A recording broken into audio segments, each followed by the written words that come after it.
Hello everyone and welcome back to my channel, Designs by Dana. Today I am working with this fun designer series paper called a Little Latte with Stampin' Up. And this is a really fun paper because it also has a coordinating stamp set and die called Latte Love. What I really like about this stamp and die is that the die, which they don't come together, you buy them separately, but for the month of June and through the end of the month, you can buy them as a bundle at 10% off. But I want to show you with this die set, what is really fun about this is you can bring in some of these dies and they line up perfectly with some of this fun paper.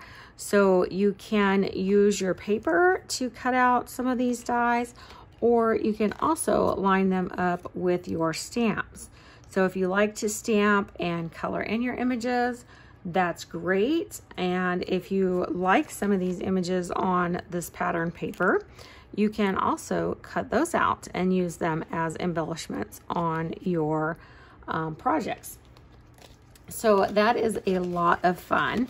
Wanted to kind of point that out to you. Now I like to buy my dies, and I bought the magnetic sheets and these plastic protectors on Amazon. And I like to keep everything stored together so I have it all in one place. And it fits nicely in the stamp cases, so I can just label that with the die and the number there, and I've got it all together. Now, this bundle is not in the current Stampin' Up! Catalog, but it is available online.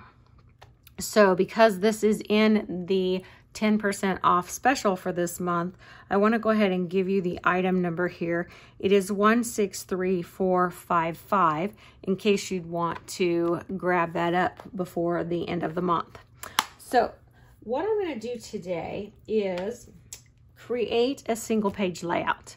However, if you've ever done a single page layout and you finished it and then you thought, well, you know, I'd like to take that and turn it into a double page layout. That's what I did. So I created this really fun single page layout. And this is kind of a page that commemorates my friend Karen, who came into town last month in May, and she is a big coffee drinker and I'm not. I like to drink hot chocolate, and this set worked perfectly for both coffee and hot chocolate. And so I created this, and then I realized I have some more photos.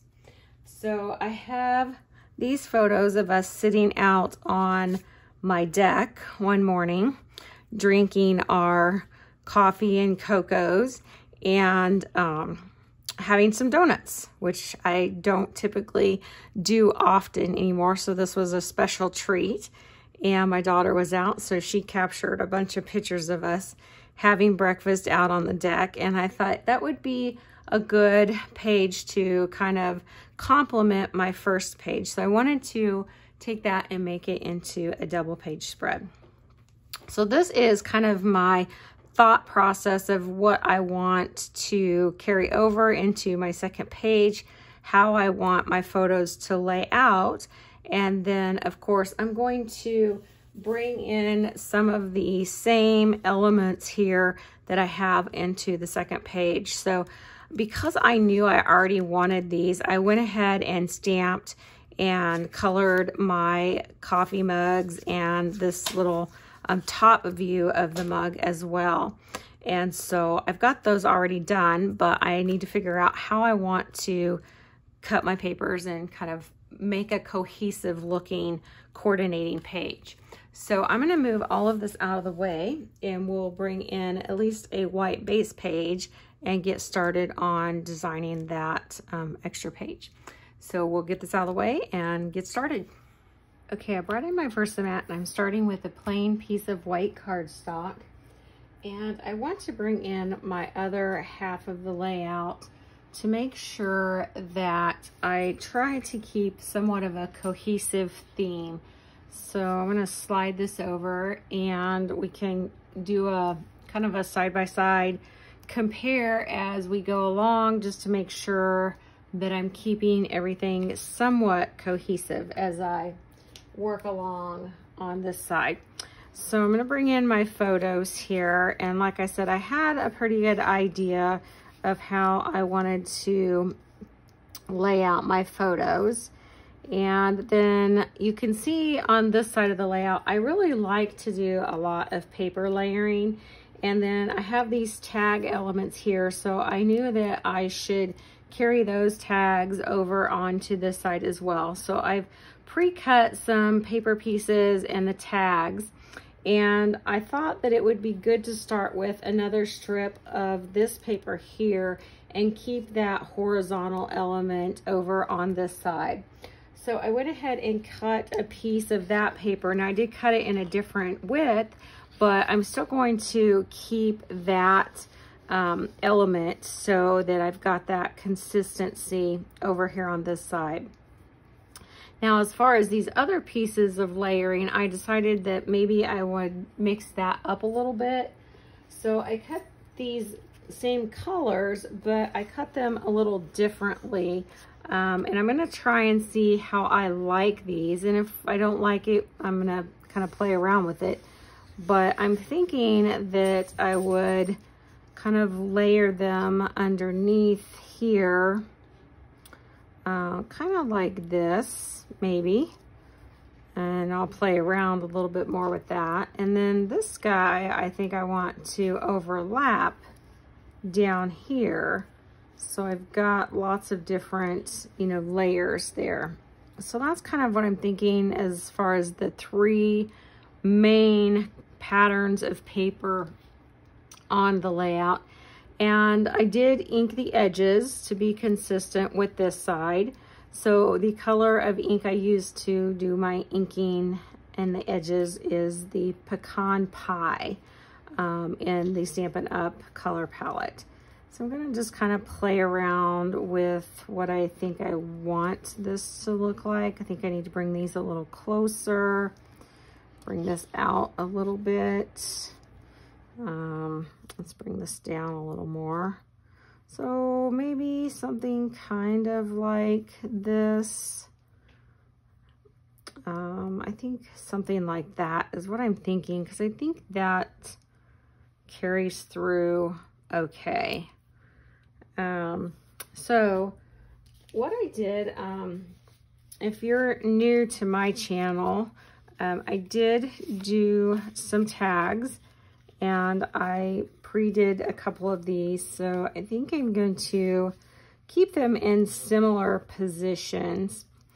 And what I did, because I don't want you guys to always think you have to have tag die cuts and use your Cricut. And I want to show you just a quick and easy way that you can make your own tags. So this is the DIY version of tag making. So I just cut my paper here, and this paper is 2.5 by 3.5. And of course you can do it any size, even a square size, because you can see a lot of this is getting covered up. But whatever size you want your approximate tag to be. And then I'm just going to come in and snip off the corner of this piece of paper. And then once I do that, I'm going to take this little piece that I've cut off, and I'm going to reverse it and bring it over to this other corner here, the opposite corner. And by doing that, I'm giving myself a little bit of a template, and then I can use that template to cut this side off, and that way I have a perfectly proportionate tag.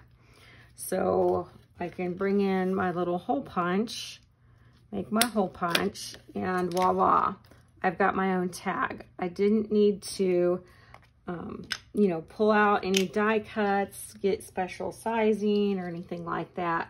So now I'm just going to ink those little edges where I've cut and make that match the rest of the tag. So I'm using a little sponge to do my inking, which is typically my preferred way to ink. And just kind of finish that off. And then what I've done for these tags is I'm using some string out of my stash, and I'm just stringing that through instead of doing ribbon or a bow or anything like that, just to give it a little bit different look. And I'm just tying this in a loop and tying it in a knot.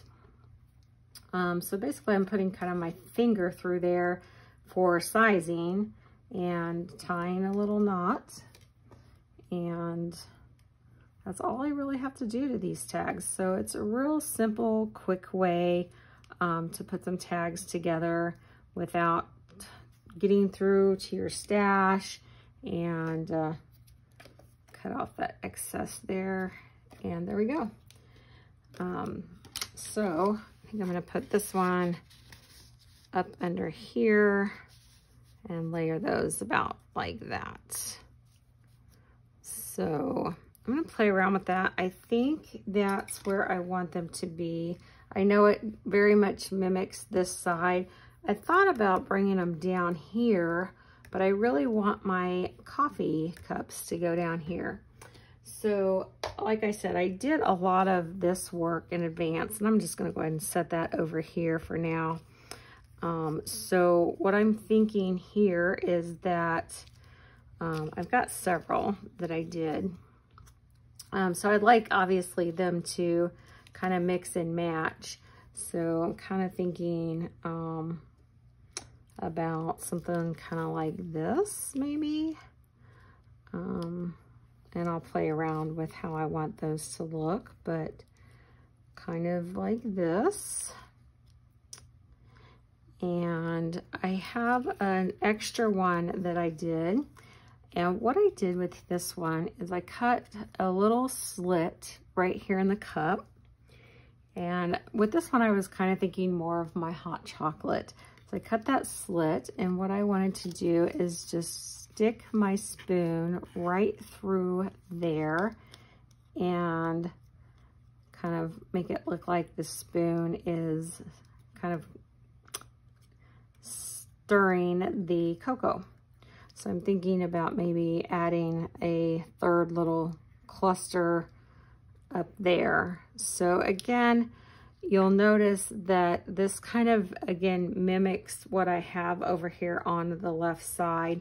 A little bit kind of different combinations, but I think that I'm kind of liking that, kind of mimicking that. And then I found a couple other things in my stash that I liked. So I've got some spoons here. Of course, I can add to these clusters, kind of like that, or however I want to kind of add them in. And then I found a bunch of these little stickers in my stash that just have little word phrases, and I thought they would be cute, and the colors match quite well. So I thought I would pull them in on both sides of the layout. So, so let's see, I have So Much Joy. I'm just gonna kind of play around with these. This one says Happy Heart. Try to figure out where I might want to put all of these. This one says Smile. So I have a yellow over here. I'm thinking this yellow might need to be over here. This is The Best and Some Kind of Wonderful. So maybe put one down here with this cluster somewhere, and maybe one up here as well. So that way I can kind of tie them into both sides of the double page layout. So that's kind of what I'm thinking. So I'm going to glue this down and come back and see how I like these. I may go ahead and glue them down if I'm happy with that. But the other thing I want to do before I forget is in this layout, you can see I got some string on there. I did some stamping on the base page here. So I used this little coffee ring and the little splatter. So I need to make sure that I do that over here before I glue anything down. So let's move all of these little pieces out of the way, and we'll get that stamping done before we forget to do that. So again, I'm going to use the Pecan Pie ink. I'm just going to kind of slide this over a little bit so I can bring in, this is my Stampin' Spot ink. So since I'm still kind of building up my collection of my Stampin' Up supplies, I've got a lot of the colors in the Stampin' Spots as opposed to the larger pads, which gave me a broader variety of colors to use. So I do need to bring in a piece of scrap paper because I'm going to do some second generation stamping, or I think stamping off is what a lot of Stampin' Up people refer to it. So I'm going to stamp off and then come over here, and I'm going to kind of slide my papers out of the way a little bit and then get that second generation look. So I'm going to do that a couple times over here, and then I'll put my papers kind of back in place. And then I want to do that, I think I might do it down here a little bit. So I'm going to kind of do the same thing. I don't remember if I stamped off or not because I'm talking and working at the same time and not paying attention. So do that again. Same thing. Little clusters here. And I want to do a kind of my visual triangle. So I'm thinking up here would be my next spot. I don't want to do it in all four corners necessarily. So I think because I'm going to have that other mug up here, I think that this corner would be where I would want to do it to kind of ground that extra mug of coffee, hot chocolate, whatever we want to envision it to be. So let's go ahead and get one more up there. And then to add to those little clusters of the coffee rings, we're going to add just a little splash of coffee. So I've got my little splatter. To me, it looks like an ink splatter, but it's actually just a splash of coffee. So we'll add that down here. Add it a couple little spots because I'm thinking this is going to stick out from the paper as I'm putting that down. And we'll do one more up here. And that should be hopefully good enough. We can always add more as we put the papers down. And if we find that we've covered up too much of it, we can add some more. So let me get that glued down then, and we'll see what it looks like once we get the embellishments put on. Okay, I have everything glued down, and I've got this one cup up here by itself, but I found another piece in my stash that I think I'd like to put at the top of this page. So this is just a plain chipboard piece, and of course it says memories, and I think I want to marker it to add a little bit more color. You can see here that I kind of tested this out with some blue to match the coffee cup, and then a brown that I think matches this color paper quite well. And I think I'm going to go ahead and go with the brown rather than the blue. So what we're going to do, I'm going to move this out of the way and bring in that scrap paper. And this is a Prismacolor Premier marker. And I'm just going to real quickly color that in. And you can see I'm doing it while it's still in this carrier sheet that it kind of came in, which makes it a lot easier and quicker to color in. That way I don't have to worry about being too delicate with it. And I can color it pretty quick.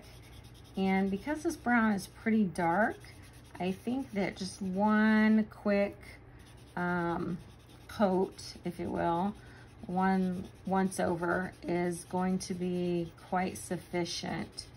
And it's really gonna match that ink splotch. I keep saying it's an ink splotch because in my mind that's what it looks like, but it's really a drop of coffee. But I think that looks pretty good. So we'll be able to punch this out.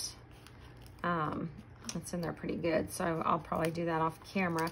And I might even pop that up with some tiny foam strips. So I'll pop that out and stick that up there and see how that looks. I also found, I just got these. So these are the adhesive backed pearls, and they match with this paper packet. I'm gonna hold them up so you can see. They've got these nice little swirls, so they kind of look like the coffee with the little swirls. So they're gonna go nicely on here. So I'm gonna add those to my clusters as well. So I'm gonna be able to pull those in and enhance this side of the layout as well to make everything tie together. So let me get this popped up and see how I like that. And that really should wrap it up, but I'll add a couple of those adhesive backed pieces as well. Okay, I got everything finished here. I'm going to hold this up a little closer so you can see that I did pop up this title here. It was a little tricky getting my foam tape under there, but it worked out well, and I overlapped it here against this coffee mug. I really like my spoon sticking out there. I added my little adhesive backed pearls there. And what I did is I like to do them typically in threes, kind of making a visual triangle around my clusters. So you'll see in each one of these areas, I tended to add 3 of them. So this is the page that I focused on today, and it works well as a standalone page as well, but we'll bring in my original layout, and you can see that now I have a 2-page spread as well, and it works very well together and kind of cohesively pulled everything back in. And like I said, I pulled in some of the same elements in these little word stickers and pulled in those same adhesive pearls there. So everything kind of ties back together to the original page. So I really hope you like that and you learned how to take a 1-page and make it into a 2-page layout. If you liked that and learned some tips and tricks, please be sure to hit that like button below. And if you haven't already subscribed to my channel, I'd appreciate it if you hit that subscribe button as well. And my goal is to bring you 1 new video each week. So I typically will post on Thursdays. So come back next week and I will have another video to share with you. Thank you so much for watching today and have a great week.